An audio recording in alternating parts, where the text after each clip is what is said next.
hope you had a good evening. I did. And I woke up at about 3 o'clock this morning, and a verse from the Psalms came to me. I lie on my bed and I groan.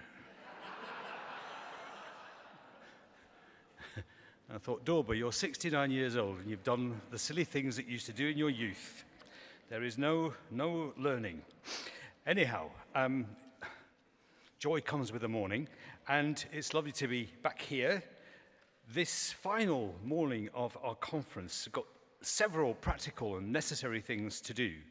And I'm very, very grateful indeed for Michael Minta to introduce a session on the new Cathedrals measure, the journey ahead, and how we cope with co-regulation and actually try and harvest its blessings. We're very grateful for Michael for all the hard work that he and his team have put into helping the new measure come into being, and all the expert advice and training we're going to be given for its implementation. So, over to you, Michael. Thank you. Right. Thank you. Good morning, everyone. Hope you can hear me okay. Obviously, we're following from an excellent dinner last night, as Adrian said, and I'm so pleased to see so many of you here. It was a school night after all, and some people had very late nights. And some of us may be a bit nervous about a morning speech. So I've been asked by a few people what this session is about. I'm tempted to say I'm going to follow David Mitchell's support and do a stand-up routine, but I'm not there yet. Another time. And someone asked me if I'd sing a song. But the only one I've got in my head is Islands in the Stream. And actually, there's two, because I mentioned another song later, but we'll get to the great and good of musical theatre later. I will, in due course, be talking about the cathedral measure, of course. That's actually what you're all here all week for. It's all on your mind, and that's good. At the end, I'll be pleased to take questions. I say I'll be pleased to take questions. I have some superb colleagues with me who seem to have disappeared, actually. No, I generally cannot see them.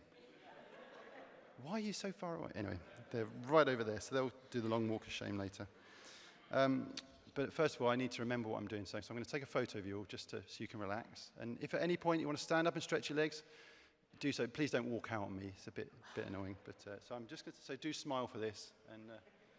And we also know who isn't here this morning.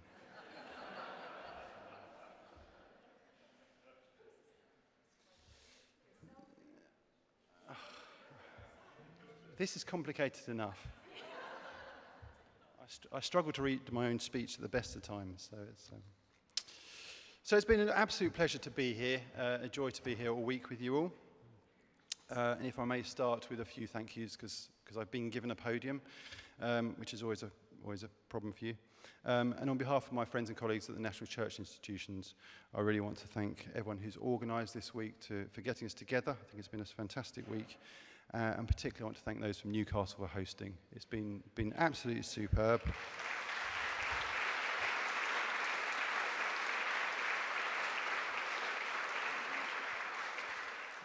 The welcome we've had from staff, the volunteers, the worship, the music, I thought was absolutely outstanding. And what a massive choir. Some of us are jealous. And I think they've epitomised everything you'd want from a welcome in a church or a cathedral. But also, I do need to thank, obviously, the organisers of the event, as Adrian did last night. And while I'm doing thank yous, I'm not going to stop there. I am, after all, the warm-up act for an AGM and an archbishop, so that's what I'm here for. I'd like to thank you all for the part you play, each and every one of you, in the role you have at your cathedral or in the National Church. I have some fabulous colleagues who do some fantastic work with you, but particularly what you do, where you do. I've now been in role, I think if my maths is correct, 3 years. It's been a long 3 months. 3 years, 3 months, and possibly 3 days. Now, I may have made that up just to make it sound nice, but that's what it is. And it really is the best job or vocation in the world, and it's because of the people I work with. And we're here this week to discuss a different country, a different church, and of course that means change. We're in a time of change completely, and the cathedral measure is part of that. And we will see yet more change as different people take on different roles. You'll hear some later. And again, just the final, well, not the final thank you. I do lots of thank yous. Some valued colleagues and leaders are going to step down from their roles or leave later this year. And particularly, and you can clap later if you want, particularly I do want to thank Adrian for his leadership of AEC. I want to thank David Coulthard for his leadership of CAFA, so those who don't know. And I do, of course, want to thank Becky Clark, who is escaping as far as she can possibly do, for all she has done for Cathedrals. And I do appreciate that it's really dangerous to single people out, so apologies if you're also leaving and I haven't thanked you, but thank you.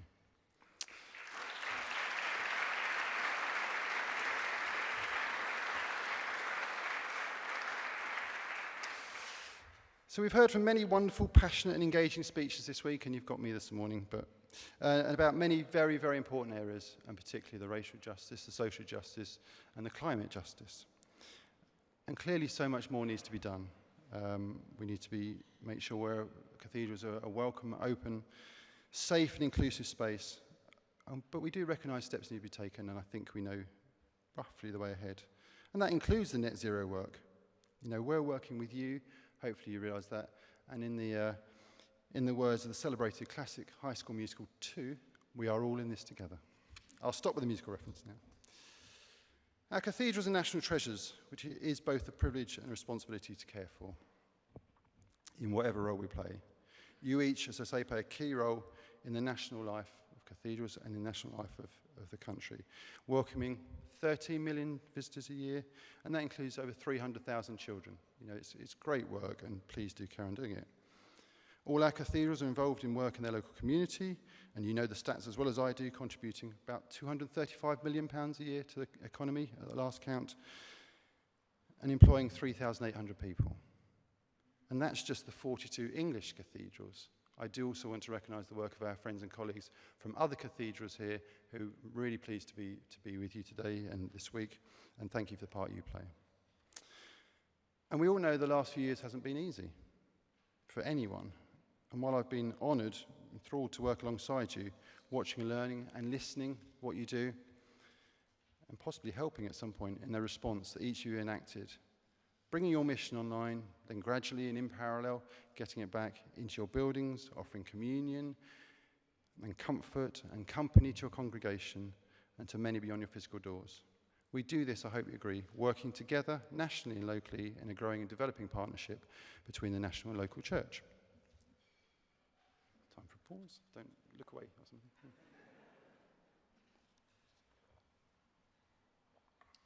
Locally, we know there are many challenges of all shapes and sizes.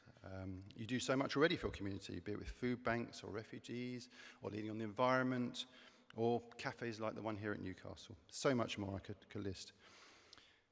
In fact, there's so much you do, we probably could have done a whole morning, probably a whole day on the good work you do and the good news. And really, I do want to encourage you sometimes just to stop.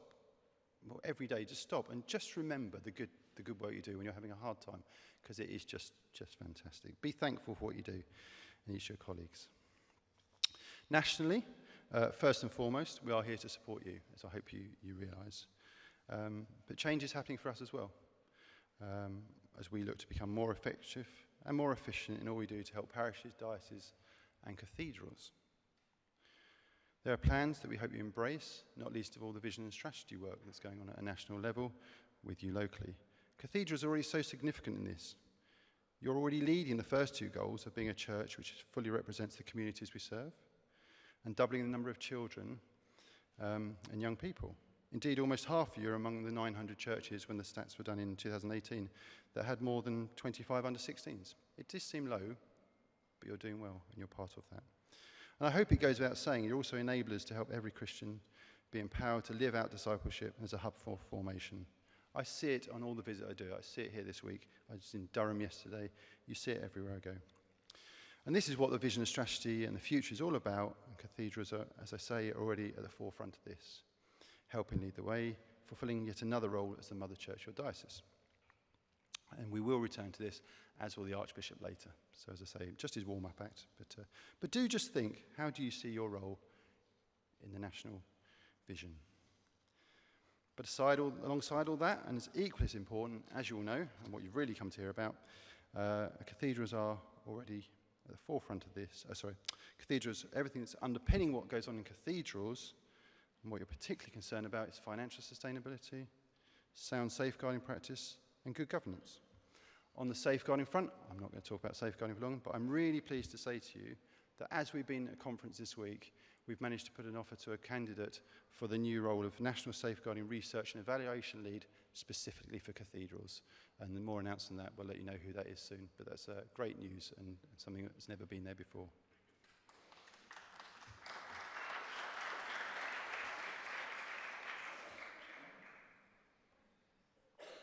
So let's for a moment talk about governance, and more particularly where the journey has been to today, to get to our new Cathedrals Measure 2021. It's vital that any legal framework in which our cathedrals operate facilitates and supports them to function in a manner that is fit for purpose in the 21st century. I don't need to stand up here and tell you how important good governance is to successful running of your cathedral, to help your mission and ministry, and to really make sure the operations go smoothly. But clearly, that was needed in the past. The Howe Commission, back in the 1990s, was set up following problems in the cathedrals at Hereford and Lincoln, sorry to name and shame, and its work laid the foundation of the Cathedrals Measure 1999.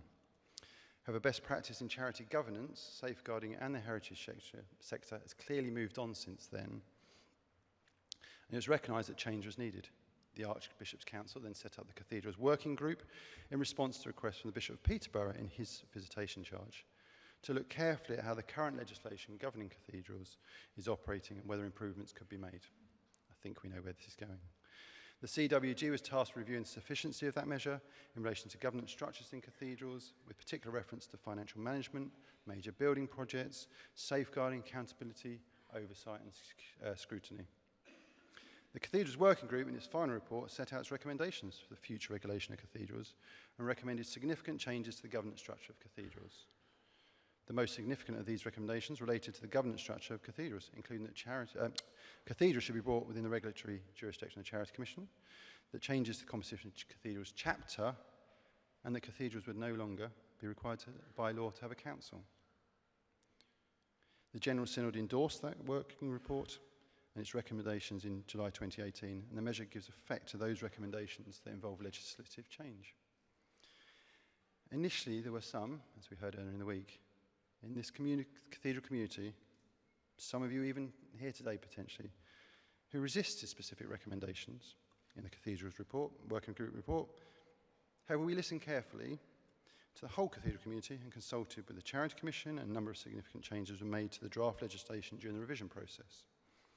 And while the final measure reflected the key recommendations of the Cathedral Group Working Group report, they've been implemented in a way which is hopefully supported by you in the cathedral community.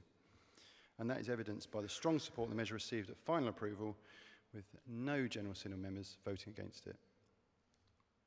From there, the Ecclesiastical Committee of Parliament considered the measure and reported it considered the measure to be expedient, leading to going through the Houses and royal assent in April 2021.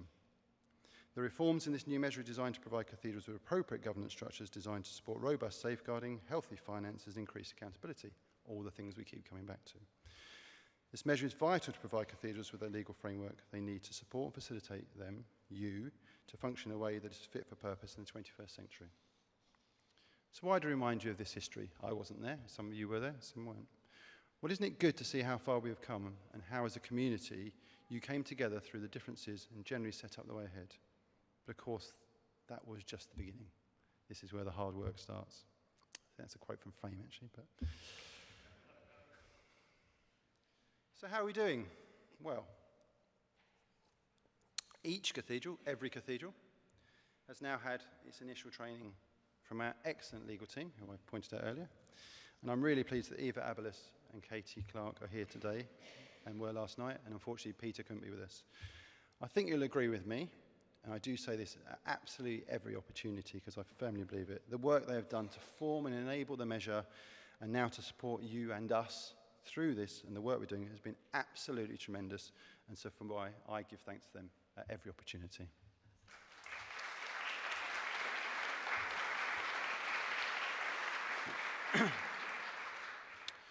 We as a team have worked hard not only through the synodical process, but also since creating guidance and templates as a team with discussion with you. We have met with various and relevant cross-sections of the cathedral community, on your behalf and taken on board your thoughts. Last week we met the bishops. Could have been interesting. To discuss the implementation and particularly to talk about the visitation guidance. They have a fairly key role in the life of cathedrals, I think it's fair to say. And we wanted to ensure they're in the loop. They have that key role, but also because some of you said, could you talk to the bishops because they're not listening? Those that were there were very engaged. There were a few that had decided to go off to open the Parliament and go and announce finance and things like that. But so we're probably going to do another session with them as well, just so you can be rested. If your bishop says they weren't there, we'll put another session on. As cathedrals, you are all, of course, at various stages in the process. But be in no doubt, absolutely no doubt, you are now all on that process. There was a time where you were waiting, but now you're all on the process. Following the training that Eva and her team gave, you will, I'm sure, have started to think about what you need to do. I'll say that again. You should have started what you need to be doing. For those that are not aware of the process, because I appreciate there's some that haven't been on the training, we divided, in discussion with the cathedrals, the 41, no, not Oxford, 41 cathedrals into 6 groups, so we could spread the workload across the 3 years to save the Charity Commission and the Church Commissioners and team from everything happening at once. And it is really pleasing to report that the first group have now made submissions to the Charity Commission and submitted new constitution and statutes to us for informal review. The majority are now carrying out or have finished their statutory consultations. And one, Norwich, you've got to give a cheer, haven't you? Norwich is very close to certification, so we're truly on the process. Group 2, some have made submissions to the Charity Commission and have submitted new constitution statutes to us for our informal review, and we're hoping to have all of them to make submissions to the Charity Commission and submit constitution statutes to us before the end of this month. Groups 3 and 4, well, Group 3, we're aiming for submissions of both by the end of August, and Group 4 by the end of November. Groups 5 and 6, who, to be fair, only had their training about 2 weeks ago, so you're not let off, but you're not so far. We're hoping for submissions to Charity Commission and Constitution Statutes to us by the end of February 23, and Group 6 by the end of May 23. And that gives us another year to then make sure everyone comes in on time. It does give us plenty of time, but we all know how time flies. So I'll say it again, you're in the process. The initial work for you each is to appoint your working group and to start doing a review of your policies, ensure your property is registered correctly, and quite frankly, sort out any issues you may have.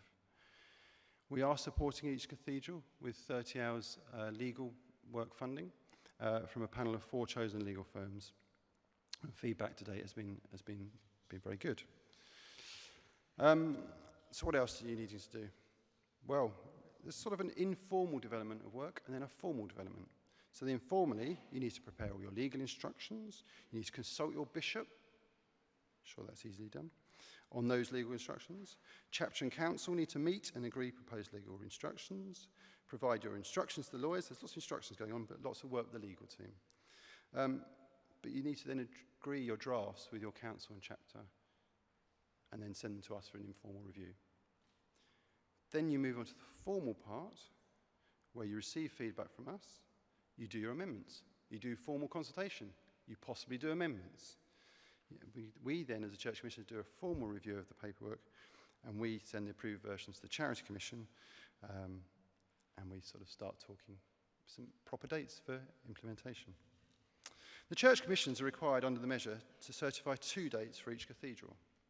Certificate date 1, which is the date the cathedral's new constitution and statutes and the terms of service amendment regulations will come into force. And certificate date 2, which is when the cathedral will finalise their application to the Charity Commission. There will be at least 3 months between certificate date 1 and certificate date 2 to enable you as cathedrals to embed that new governance structure and set out in the new constitution and statutes. To prepare for certificate date 1, as I've said, cathedrals are required to conduct a comprehensive governance review. To assist you, we have provided a whole suite of template documents and policies and guidance, which are all available on a new cathedral's guidance portal. If you don't have the details and you need the details for that, please ask your colleagues, because someone in your cathedral will have that, or ask us. A bit more. To reach that certificate date 1, cathedrals must make the submissions of their application form and the due diligence questionnaires responses to the Charity Commission and finalise the new constitution and statutes with us and the Charity Commission. And I really do want to thank the Charity Commission, who you'll hear from in a minute, for their work in reviewing the application forms and due diligence questionnaires responses to date, and also the front runners for the constitution and statute documents in the first two groups. And again, I'll remind you, you have assistance with us. You are here all the way with you, and that assistant will continue all the way through the process. On certificate date 2, I hope you're keeping up at the back. On certificate date 2, the charity provisions of the measure come into force, and Cathedral will be required to comply with the charity law and will be brought into the Charity Commission's regulatory jurisdiction. That's what it's been about. To finalise applications to register as charities, Cathedrals will be required to submit to the Charity Commission an updated list of chapter members' details, standard trustee eligibility declarations, and declarations that nothing material has changed in the Cathedral following your omission of your application form back in the process in the questionnaire. If you're in any doubt that you can't say that everything is okay, any doubt whatsoever, can you please, please, please come and talk to us? Come and talk to me. We need to know about the skeletons. We don't need to know about the kings and queens and bishops that you've got in your tombs, but we need to know about anything else, because we, or I particularly at the moment, have to also sign a declaration to say that you're clean. I can only say again, please talk to us if you've got any issues. You feel there may be an issue, however minor or major. So what does it really mean to be a registered charity? Well, this is where I have the absolute pleasure to introduce Jenny Stewart, the Assistant Director of Registration and Customer Services for the Charity Commission, who we've been working really closely with over the last few years and will continue to do so. They've been a fantastic partner who have, across the whole team, taken on the new era of future regulation with enthusiasm, sensitivity, dedication, and are fully eager to understand what is, let's be honest, the quirkiness of the Cathedral governance. So if I may introduce Jenny to you first, Jenny Stewart joined the Charity Commission in 2019 as Assistant Director of Registration and Customer Service. She started a career in the HM Diplomatic Service, before leaving the civil service for the private sector, so she's seen both sides. Jenny was appointed Chief Executive of Liverpool and Sefton Chambers on Commerce in 2012, where she represented the Chamber and its members in both commercial and civic roles. And she was also trustee of several charities and became interim CEO, I don't know if there are any Everton fans here, a Liverpool Football Club Foundation in 2018. We're in the wrong side of the country, aren't we? Jenny is married, has 4 daughters and grandchildren as well. You wouldn't know it. But at home, most importantly, what you really need to know is Jenny has a little miniature schnauzer called Dolly. And you know how much we love our little dogs. So if I may welcome Jenny to the stage. Thank you.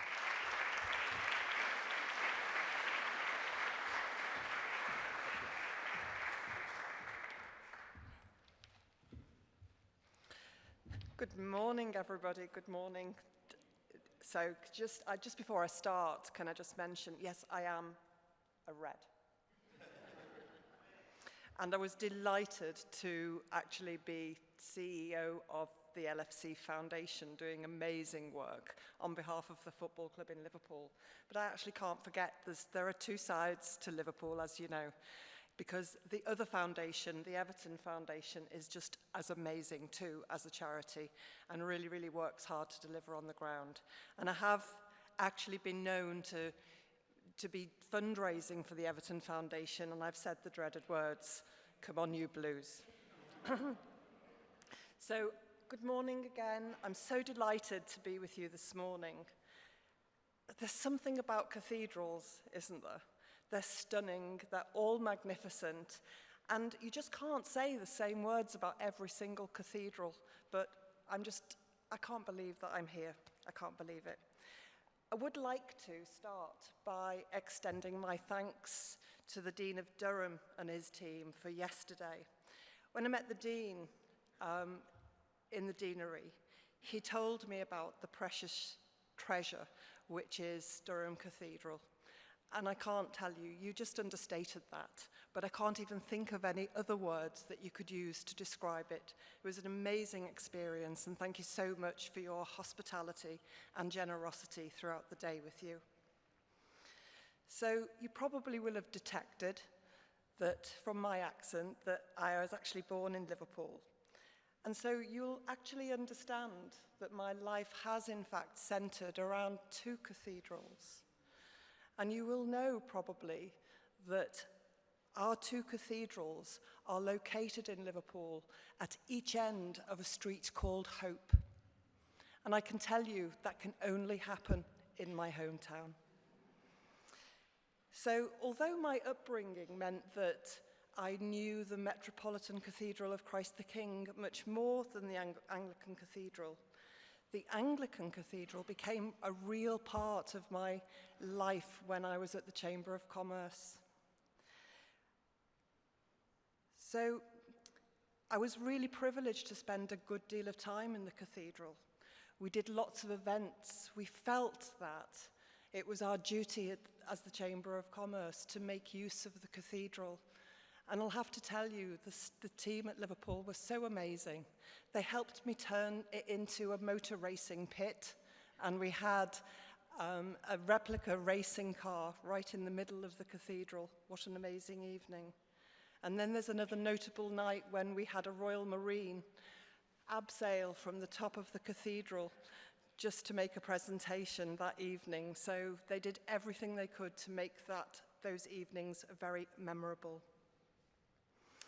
So because the cathedrals have been central to my life, and I've been privileged to spend a good deal of time in both of those cathedrals, I really got a feel for understanding the challenges of not only maintaining iconic places of worship, but also places of reflection and wonderment for actually everybody, particularly Liverpool and right across the world. And what's more, I recently found out that I had a bigger connection to the Anglican Cathedral in Liverpool. Imagine my surprise when doing my family tree. Don't do it, anybody, because it is consuming and you cannot stop, and that is all you can talk about. But imagine my surprise to find that my great-grandfather was actually a stonemason who worked on that magnificent building. And when you go underneath the cathedral in Liverpool, there's a great big long corridor where a lot of event space is, and there are photographs of all of the stonemasons. And can you imagine the feeling as you walk along the corridor thinking, one of those could be my great-grandfather, who I've never met. So this personal experience really has helped me underpin the importance of cathedrals to cities, not only as a place of worship, but also as an extension of the very foundation on which cities are built. So it feels apt then to be in here today, doesn't it? Another place steeped in history. The origins of this building dates back to the 11th century, as you'll know. And you don't need me to tell you that the faith celebrated and lived in these walls is more ancient still. But as much as the cathedral is rooted in the past, draws strength from its heritage, the community that gives rise to it isn't standing still. It's alive, it's vibrant, it's responding to the needs of the diocese and to changing times. It looks to the future and at last can acknowledge the work it does in and for the community and can take its place as a registered charity. The Charity Commission has a similar story to tell. We're the oldest regulator in England and Wales, having been established in the 19th century. And contrary to popular belief, I haven't been there that long. Michael's already told you it's just 3 years. The law and history that guides our work dates back further still into Elizabethan times and beyond that. But fundamentally, our role hasn't changed. We exist to help ensure that people can trust in the probity of charity, and by extension, that people feel confident to give to charity, and crucially, to receive the services of charity. As the regulator of charities in England and Wales, we maintain the Charity Register. We're an independent, non-ministerial government department, and we are accountable to Parliament. As registrar, we are responsible for maintaining an accurate and up-to-date register of charities. This includes whether organisations are charitable and should be registered, and we also remove charities that are not considered to be charitable, no longer exist, or don't operate. We work across 4 sites, one in Liverpool, London, Taunton, and Newport, and we have approximately 450 people working for us. So if you think about it, we have a very small organisation, and yet we look after 175,000 registered charities. Today, our mission is to ensure that charity can thrive and inspire trust so that people can improve lives and strengthen society. We hold charities to account. We deal with wrongdoing and harm. We help inform public choice, keeping charities relevant to today's world by giving them the tools that they need to succeed.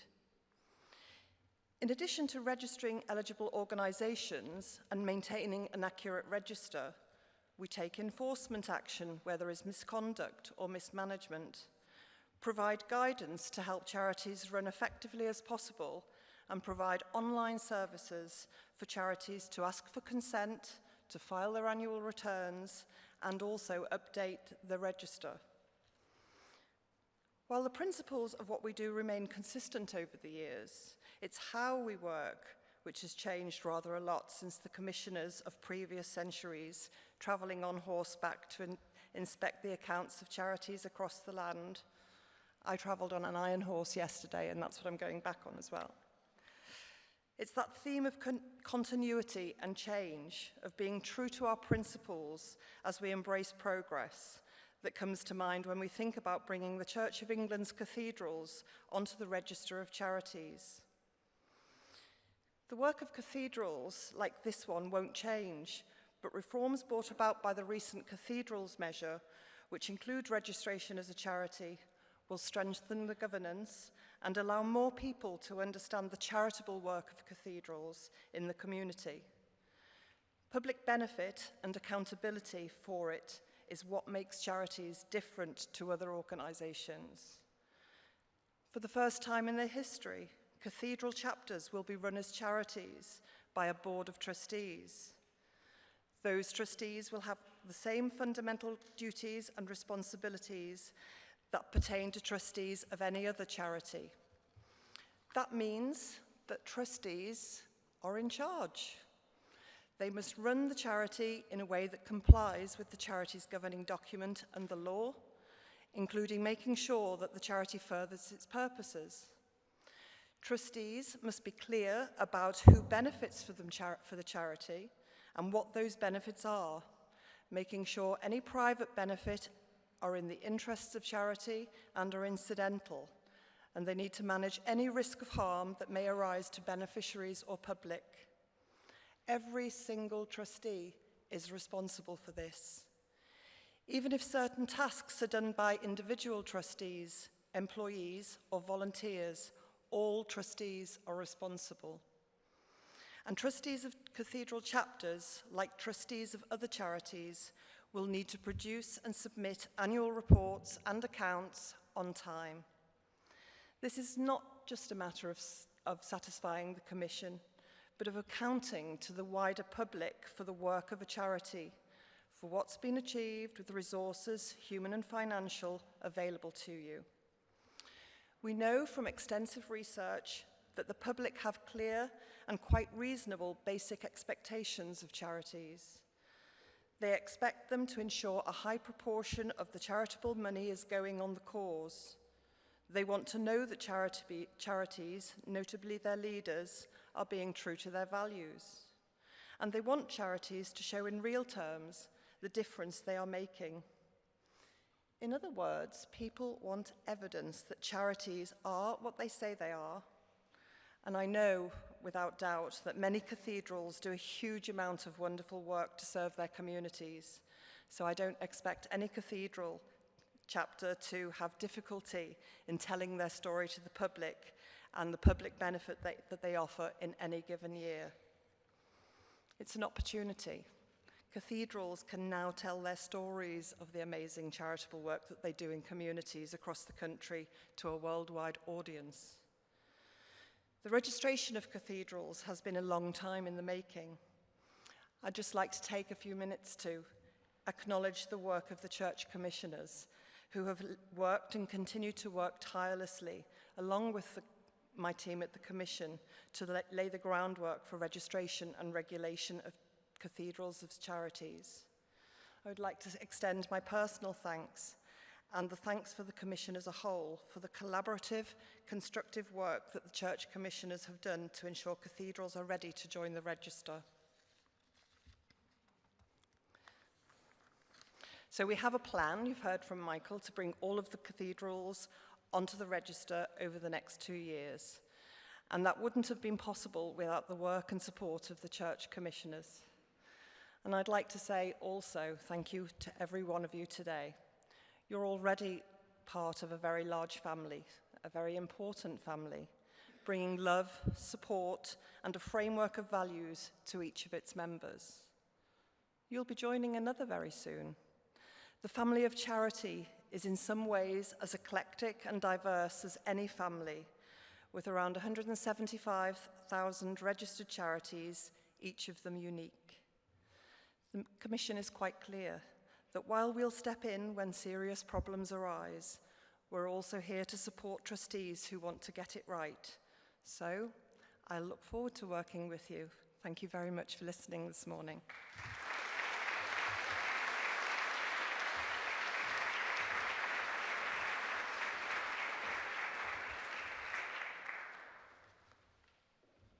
You'll be disappointed I'm not throwing cups at the screen, won't you?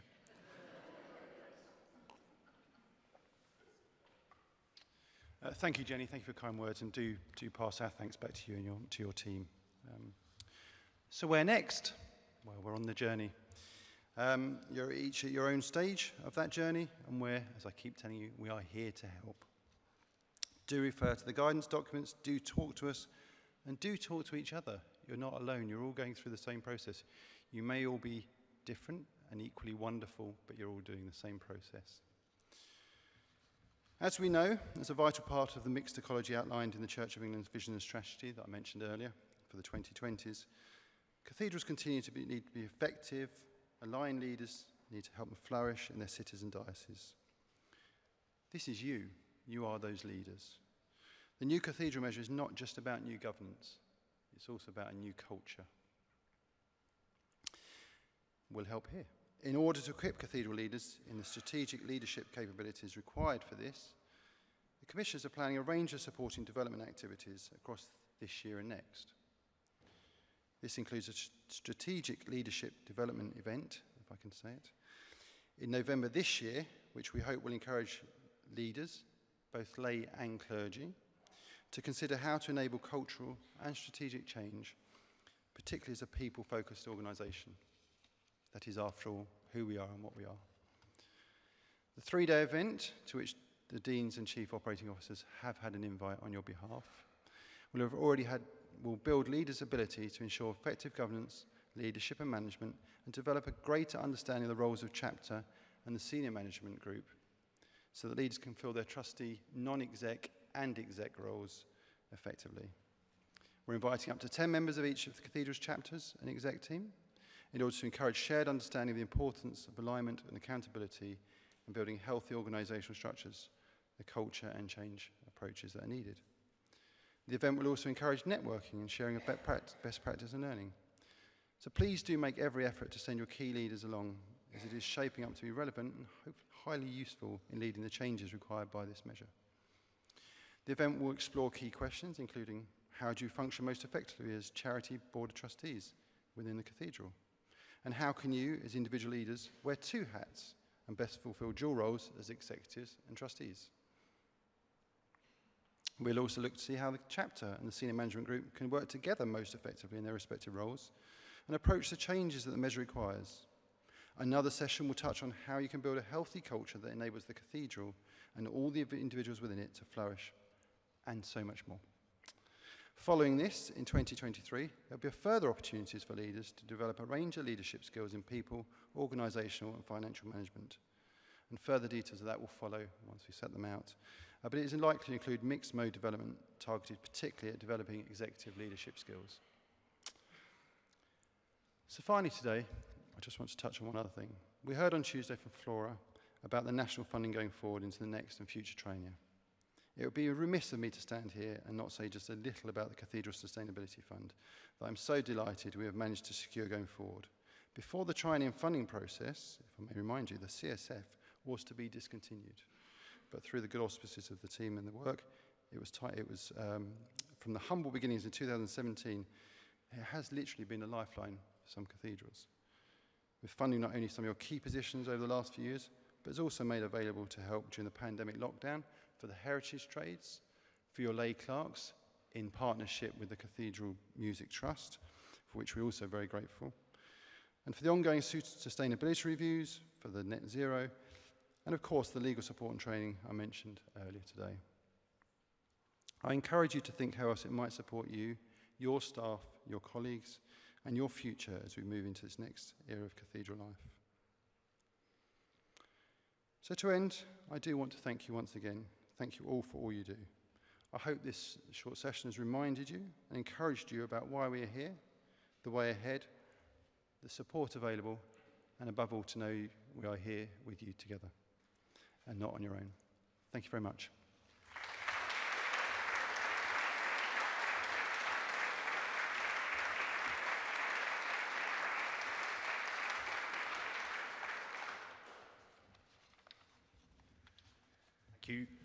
Thank you very much indeed, Michael. Thank you, Jenny.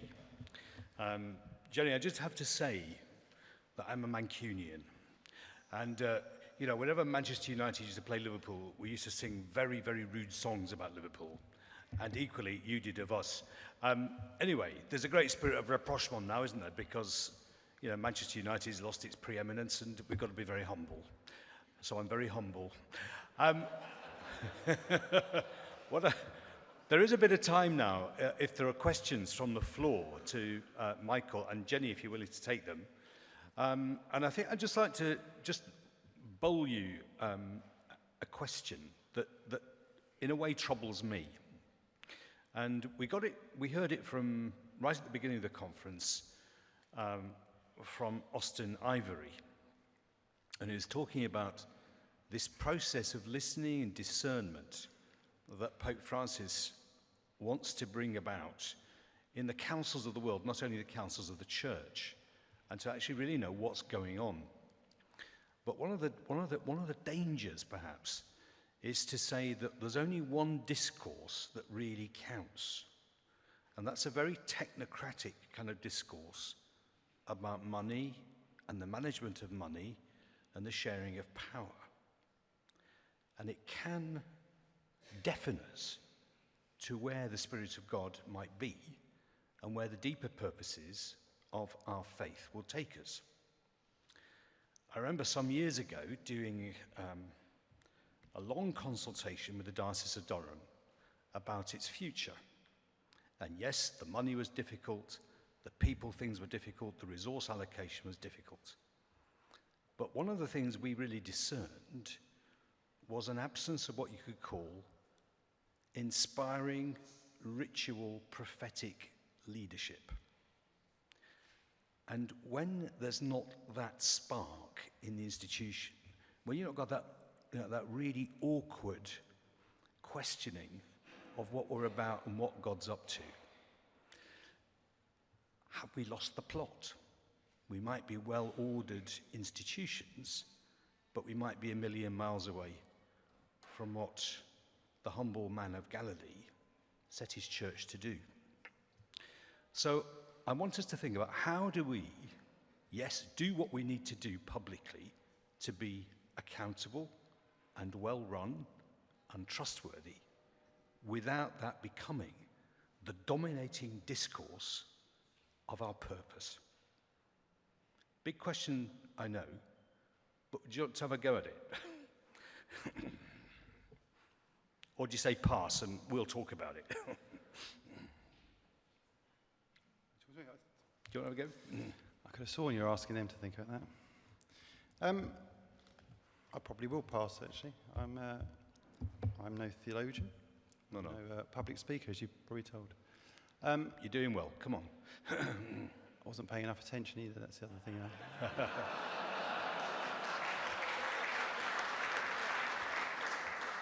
Look, 10 out of 10 for humility. And What I might want to do is say perhaps that's a question we need to put in our action planning session later on. So, And that's a key one for us. Yeah. Okay. I think, Adrian, I just need to agree with you, really. I'm not going to talk for long about this. You're right, that you do need that leadership and you do need that spark. But I think every cathedral has got that at the moment. I think some people need to be energized a little bit more. And hopefully, I talked about the training in November, and hopefully that will really, really help. I think this conference must have helped some people get a bit more energy into what they're doing. They must have heard from others, if not from one of the more profound speakers on the stage, from the conversations they've had with each other. Mm-hmm. We're all learning, as I said, from each other all the time. But as I said earlier, I'll talk about the cathedral measure. The cathedral measure is not just about governance, it's about culture, and that culture has to come from everybody, but it has to come from the leadership. And so, be it prophetic or otherwise, be it inspiring or otherwise, hopefully we'll be able to work with you, and if you feel it's not there, then let's work together to see what needs to be done. Thank you very much. Yes, there's a question from Joe at the back and then Andrew Nunn. So let's get Joe. Thank you. I'm not necessarily wanting to come to Michael's rescue, but I think one of the things that united the conference was the anger and the passion from Mark Russell the other day. Mm-hmm. Mark runs a charity. Yes. With the same levels of governance and expectation as will be visited upon cathedrals. I saw no lack of outrage and prophetic inspiration from Mark. And I think deans and chapters and cathedrals therefore need not worry about losing our ability to be prophetic and to speak into the public forum when you've got voices like that inspiring us. Thank you.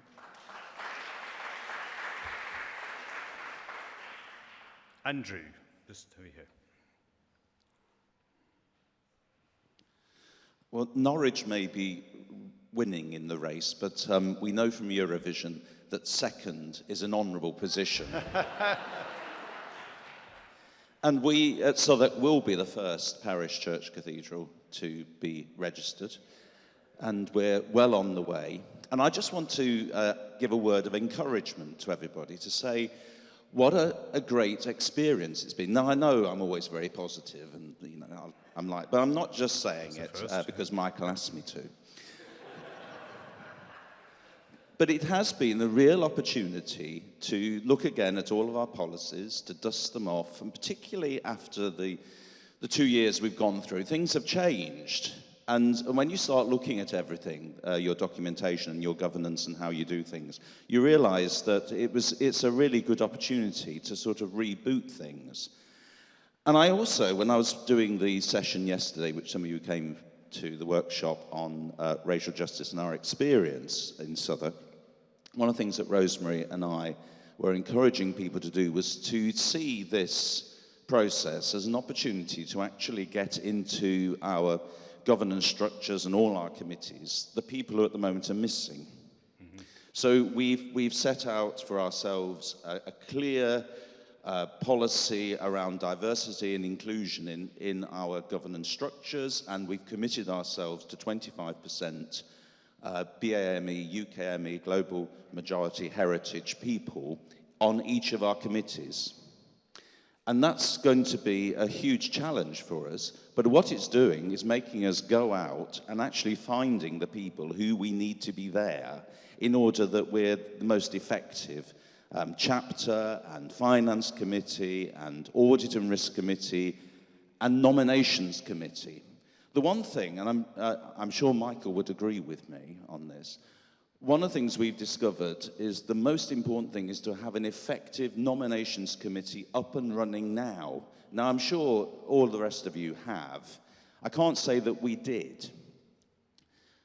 Getting the right chair of that, getting the right composition of that, getting the kind of people who are going to be able to go out and not just put an advert on your notice sheet, but actually approach people who wouldn't necessarily respond to adverts in the ways that we all obviously do, is really, really important.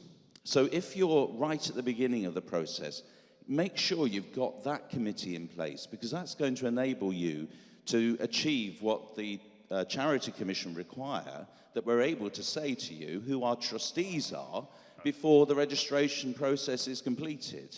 You can't complete without them, you, knowing who we are and that we're the right kind of people to be trustees. So that's my bit of learning experience, but enjoy it. Other thing, though, if I'm permitted to make such a long intervention, the other thing is it's a lot of hard work, and my coup is sat over there looking at me. And we've been very blessed in that Justine is a lawyer. One of our cathedral wardens is a practicing lawyer at the moment, so they've been able to do all the heavy lifting, as we now say, so that I haven't had to. But other members of staff and other people who chair committees, there's a big task to get all the documentation in place. But I just want to encourage you to enjoy it and to see what a real opportunity we've got to get everything in place that we need to have in place to be the places that we need to be within the communities that we serve. So thank you, Michael, and thank you, Eva, and thank you, everybody else, for the support. And just enjoy the process for the next few years and don't be frightened of it. Thank you. Thank you.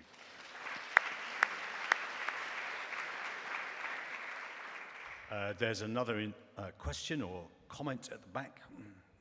Thank you. Hello. Am I on? Am I on? I am on, yes. I'd like to sing you a song. No. Paul Mason, Blackburn Cathedral. I, rather like many of us in this room, have been a trustee of a charity for several years and have experience of the Charity Commission and their excellent organisation, of course. And, of course, I welcome the fact that cathedrals are going along this path. I think it's long overdue, as many of us would recognise.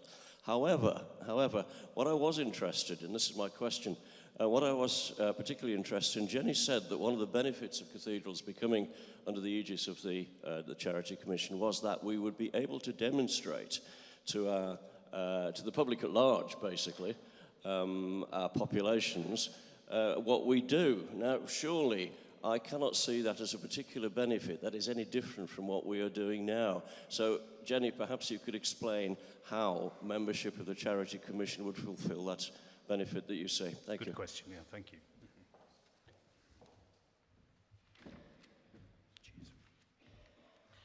So I know that you outwardly demonstrate your charitable purpose already, but the Register of Charities is a public-facing document, and its reach is huge, actually.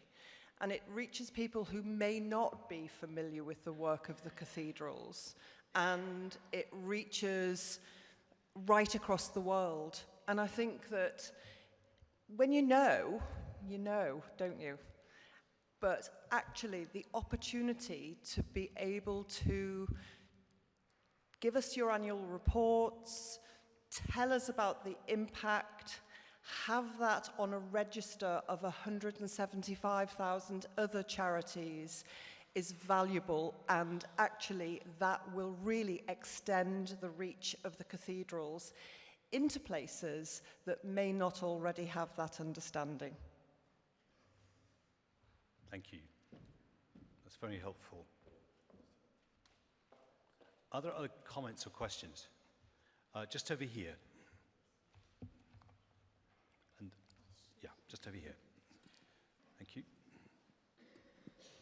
Thanks. Hi, yeah, Emily Mackenzie. I'm the Chief Operating Officer at Gloucester, and we're one of the, sorry, I'm getting feedback. We're one of the first cathedrals, I'm going to come here. Great, yeah, it's good. Is that better? Yeah. We're one of the first cathedrals to be going through this process, so we're in round one. We also had the misfortune to misplace our dean recently, who's become the Bishop of Salisbury. So we're going through, I'm still getting the feedback, sorry. Just take over. We're going through the process of recruiting for a new dean, and Michael and Eva and people are aware of this, but I don't want to lose this opportunity of a public stage just to bring this up. So people will be aware that the appointments process for a new dean is very much done to cathedrals. It's run by the Archbishop's panel with the Crown and the Bishop of the Diocese.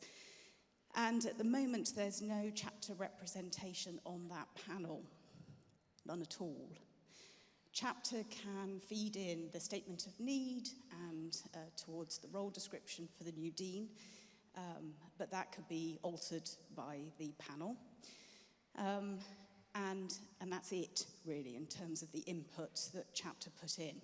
Now, in our particular case, our bishop has been advocating for our chapter to have more input, and we're coming to some sort of arrangement. But there's no real agency there for chapter. Now, by the time we get to appointing our dean, we'll have certainly reached Certificate 1. We may have reached Certificate 2, or we won't be far off. And I think it's fair to say that our chapter members feel really disempowered, that they are being told that they have these responsibilities as trustees, but have absolutely no formal feed-in to the process of a new dean, who that person might be, and they, could.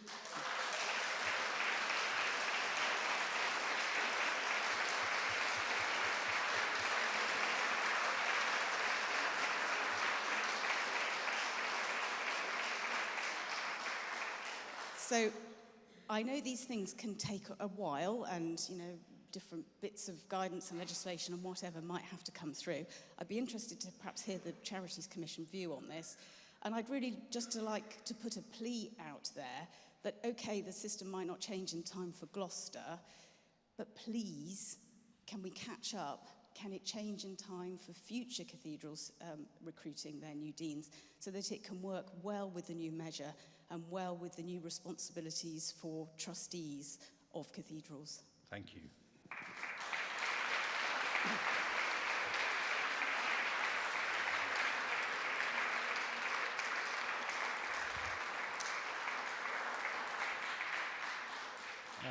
I agree entirely.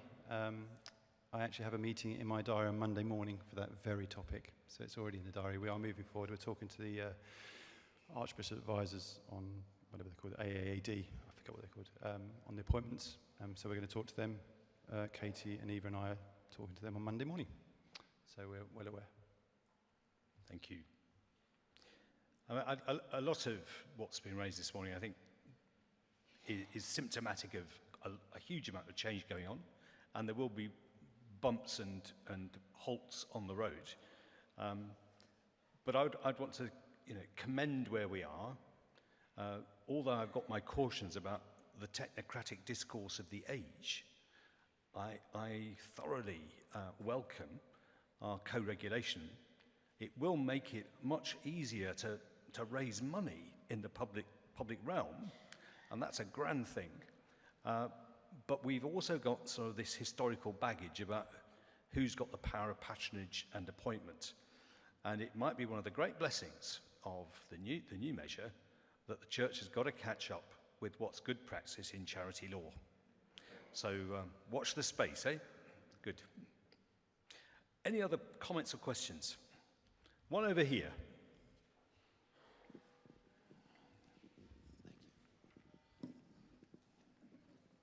Morning, everyone. Graham Warren from Coventry Cathedral.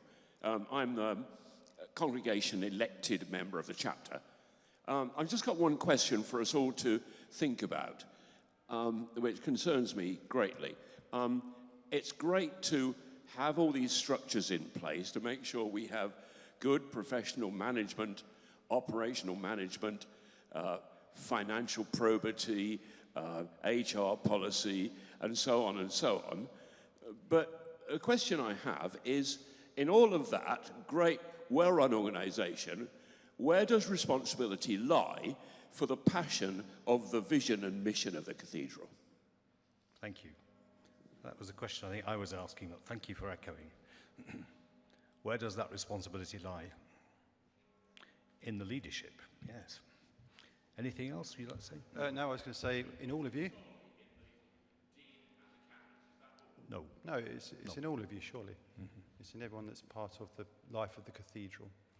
Mm-hmm. You can only lead so much, but you need to be together, and you need to work together on it and move forward together.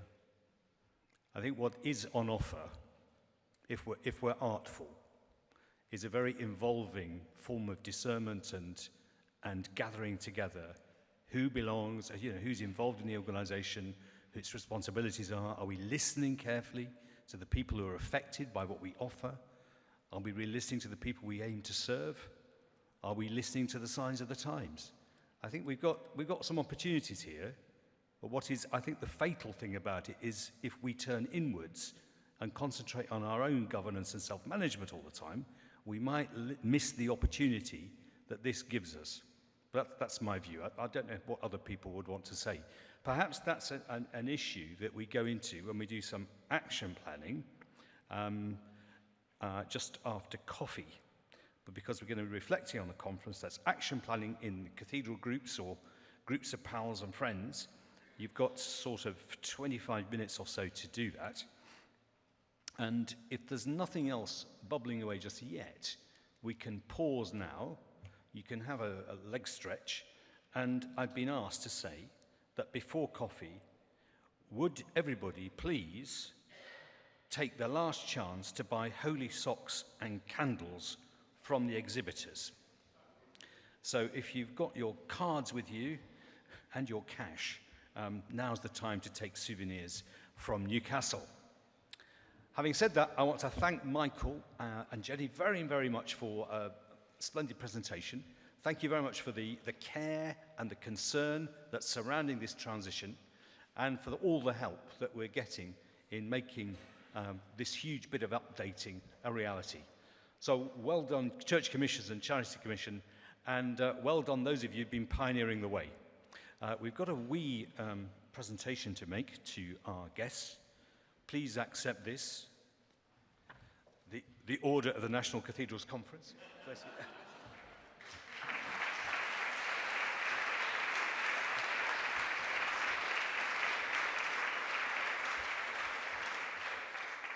And we hope that you've not got to declare that as a bribe. So, right, the coffee will be available at 10:15, if not already. Please have a mosey round our exhibitors. And again, many thanks. We're back again in just over 40 minutes' time.